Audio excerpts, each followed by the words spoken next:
जय हिंद दोस्तों, अगर आपके पास में सैलरी की इनकम आती है या पेंशन की इनकम कमाते हैं तो जो आपका एम्प्लॉयर है उसकी ये रिस्पॉन्सिबिलिटी रहती है कि वो आपसे सैलरी के अलावा अगर आपकी कोई और इनकम हो रही है तो वो भी आपसे पूछे और आपसे डिडक्शंस की आपकी डिटेल पूछे कि आप किस किस तरह की छूट लेना चाहते हैं। सेक्शन 80C से लेकर के काफ़ी सारी डिडक्शंस होती हैं। इसके साथ में ही आपसे वो पूछेंगे कि आप न्यू टैक्स स्लैब में जाएंगे या ओल्ड टैक्स स्लैब में जाएंगे। उसके हिसाब से जो भी आपका टैक्स बनता होगा वो TDS के रूप में काट करके फिर आपको सैलरी की अमाउंट देंगे और साल के लास्ट में आपको फॉर्म 16 का पार्ट ए और पार्ट बी है वो जारी कर देंगे। अब यहाँ पे दोस्तों देखने वाली बात है कि एम्प्लॉयर ने तो TDS काट के आपका जो है ITR दे दिया, आपका जो 16 नंबर फॉर्म दे दिया है। बहुत सारे लोग तो यही कंफ्यूज रहते हैं कि हमारा तो टैक्स कट चुका है, हमें रिटर्न भरने की जरूरत नहीं है। जो आपका एम्प्लॉयर है दोस्तों वो अलग है और आपका जो इनकम टैक्स डिपार्टमेंट है उसको जो इन्फॉर्मेशन देनी है वो आपका अलग है।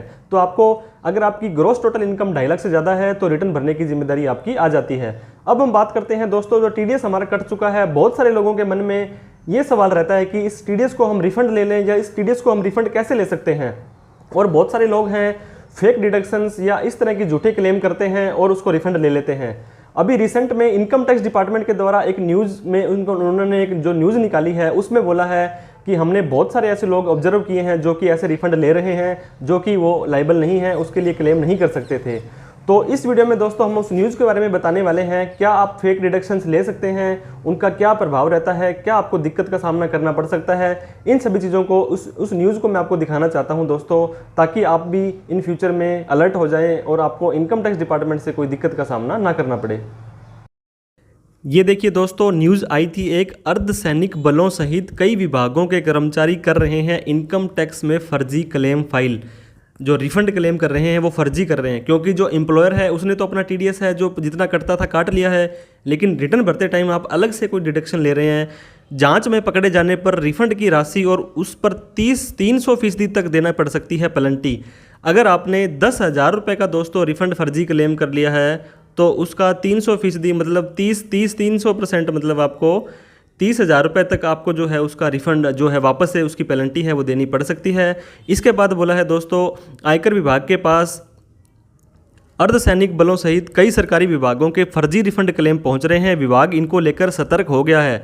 मतलब इनकम टैक्स डिपार्टमेंट भी टेक्नोलॉजी का यूज़ करता है, उन्हें भी पता है कि क्या डिफरेंस आ रहा है। नियम यह है कि जांच में पकड़े जाने पर न केवल रिफंड क्लेम की राशि पुनः जमा न करनी पड़ती है, बल्कि इस पर 300% तक ब्याज और पेनल्टी भी लगेगी। जोधपुर जोन में विभाग को 31 जनवरी तक 918 करोड़ का रिफंड चुकाना पड़ा था, जो कि उच्च अधिकारियों की माने तो इसके पीछे जवानों को कोई गुमराह कर रहा है, इस तरह के आपराधिक कृत्य के लिए प्रेरित कर रहा है कि वो खुद नहीं कर रहे हैं। कोई जो रिटर्न भरते हैं दोस्तों वो बोलते हैं हम आपको आपके रिफ़ंड का 10% ले लेंगे, इतना ले लेंगे और आपको रिफ़ंड दिला देंगे ज़्यादा। तो इस तरह के इन लोगों की ये बात कर रहे हैं। कई सरकारी विभागों के वेतन भोगी टैक्स पेयर कर्मचारी की ओर से रिफ़ंड क्लेम फाइल करने की सूचना मिली है।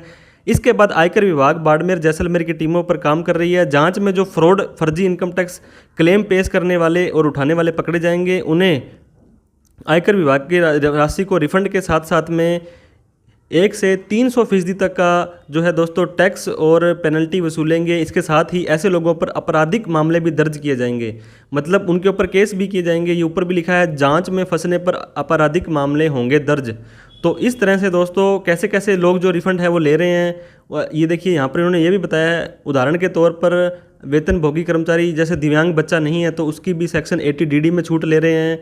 इसके साथ में HRA का क्लेम हमें मिलता है, हमें सैलरी के अंदर HRA का पार्ट मिलता है। अगर आप किराए पर रह रहे होते हैं और एक कैलकुलेशन होती है तभी आप HRA का क्लेम कर सकते हैं। इसके बाद में डोनेशन अगर आपने नहीं दिया है या कम दिया है और ज़्यादा अमाउंट शो कर रहे हैं 80G के अंदर, 80GGC के अंदर, तो उस तरह से भी यहाँ पे ये दिखा रहे हैं।